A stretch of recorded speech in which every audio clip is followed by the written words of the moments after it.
Boker Tov Umvorach. On sait que Yom Tov, c'est comme Shabbat par rapport au Melachot, à l'exception des travaux culinaires.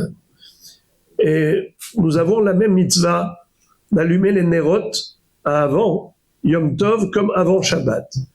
Dans l'absolu, on aurait pu allumer les bougies pour Yom Tov de Rosh Hashanah ou n'importe quel Yom Tov, même après l'entrée de Yom Tov, car c'est toute la différence entre Yom Tov et Shabbat. Shabbat, on ne peut pas allumer le feu, donc on allume les Nerot avant l'entrée du Shabbat. Yom Tov, on peut allumer le feu, mais à partir d'une flamme existante. Donc dans l'absolu, ceux qui allument, ou celles qui allument les Nerot pendant Yom Tov, avant le repas, c'est possible, mais il est préférable de faire comme Shabbat, c'est-à-dire d'allumer avant l'entrée du Yom Tov pour accueillir ce jour sacré avec déjà les Nerot allumés. Mais si on ne l'a pas fait avant, eh bien on peut le faire, mais il faut le faire quand ? Avant le repas, de manière à ce que les lumières vont éclairer notre table et on va manger avec plus de simcha et de honeg. Mais qu'en est-il du deuxième soir de Rosh Hashanah ? Là, c'est déjà différent. Il ne faut pas allumer avant la tombée de la nuit. Pourquoi ? Parce qu'on n'a pas le droit de préparer le premier jour pour le deuxième jour. On a le droit de faire des travaux culinaires, d'allumer le feu à partir d'une flamme existante le premier jour. Mais c'est pour en profiter le premier jour. Mais si tu vas allumer les Nerot pendant le Yom Tov Rishon pour en profiter à la tombée de la nuit qui est Yom Tov Sheni, il y a un Issour de Hachana, une interdiction de préparation, Assour de préparer du premier jour au deuxième jour. Alors qu'est-ce qu'on fait ? On attend la tombée de la nuit et on allume les Nerot avant le repas. C'est-à-dire que au moment où on va faire Kiddush, madame a déjà allumé les Nerot. J'ouvre une parenthèse. En Chutz La'aretz, en diaspora, c'est pas comme en Israël. En Israël, entre le coucher du soleil et la sortie des étoiles, il y a juste un quart d'heure, 20 minutes, ce qu'on appelle Ben Hashmashot. Eh bien, c'est facile pour nous d'attendre la sortie des étoiles, la tombée de la nuit, pour allumer les Nerot. C'est facile. Mais pour eux, regardez à Shavuot, Pessah, Shavuot, jusqu'à qu'il y ait la sortie des étoiles. Alors, s'ils attendent, par exemple, la fin du premier jour de Shavuot pour allumer les Nerot, d'accord ? Ça fait, à quelle heure ils vont le faire ? À 23 heures. Alors qu'ils mangent plus tôt, il y a les enfants, il y a la famille.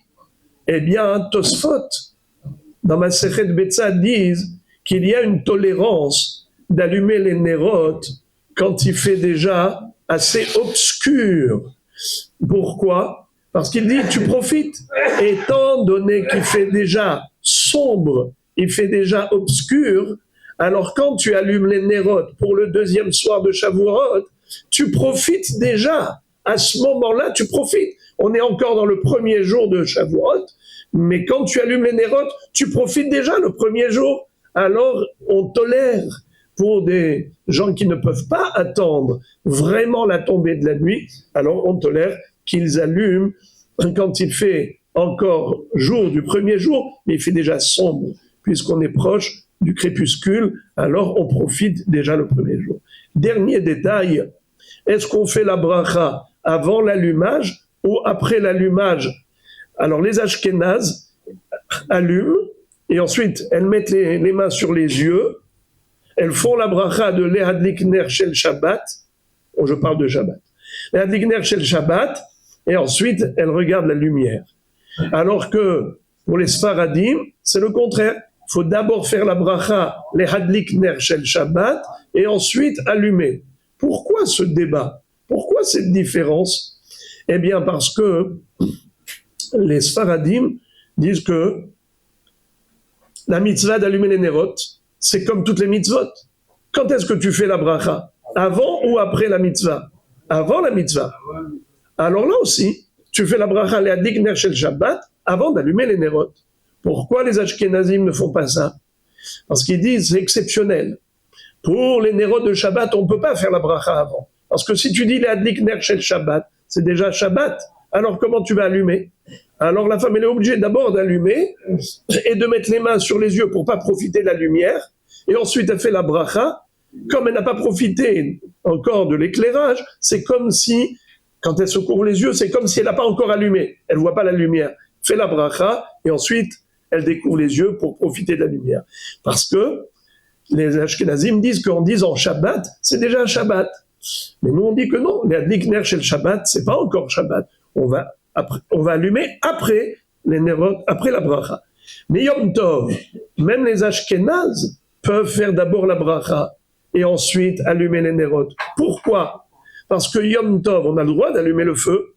Alors même si tu dis les Adlik Ner chez le Yom Tov, ça t'empêche pas d'allumer la lumière, c'est-à-dire d'allumer les bougies à partir d'une flamme existante. Alors, Béhémet, le Mishnah Brura dit que c'est comme ça qu'il faut faire. Il dit que le Magen Avraham dit que pour les Ashkenazim, puisque Shabbat, ils font d'abord l'allumage et ensuite la bracha, alors même Yom Tov on fait pareil. D'abord l'allumage et ensuite la bracha. Mais le Mishnah Brura dit que le Rov des Aharonim ne sont pas d'accord et ils disent que même les Ashkenaziotes doivent faire comme les Sfaradiotes, c'est-à-dire d'abord faire la bracha, les Hadlik Ner Shel Yom Tov et ensuite allumer les Nerot de Yom Tov. Bon, Chim Tiyou.